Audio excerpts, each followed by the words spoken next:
আমি আমলটা দিয়ে যাই, করবেন সকাল সন্ধ্যা 7 বার। কয়বার?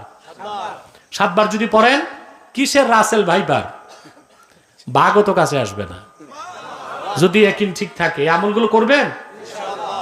হাদিস শরীফে পুরাটা এসেছে, পুরাটা করবেন। আমার সাথে পড়েন, ফাইন তামাল্লাউ ফাকুল হাসবিয়াল্লাহু লা ইলাহা ইল্লাহু আলাইহি তাওয়াক্কালতু ওয়া হুয়া রাব্বুল আরশিল আযীম। সকালে 7 বার, সন্ধ্যায় 7 বার, 24 ঘন্টার জন্য আল্লাহর রহমতের চাদরে আপনি লেমিনেটেড হয়ে যাবেন। বলেন সুবহানাল্লাহ। সাপ, বিচ্ছু, জিন, ভূত, পেরেত, কিছু পেরেত বলে কিছু নাই, ভূত বলে কিছু নাই, জিন আপনার ধারে কাছেও আসবে না। সুবহানাল্লাহ বলেন।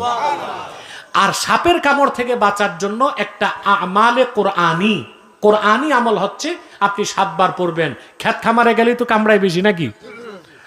সালামুন কাওলাম মির রাব্বির রহিম, সালামুন আলা নূহিন ফিল আলামিন।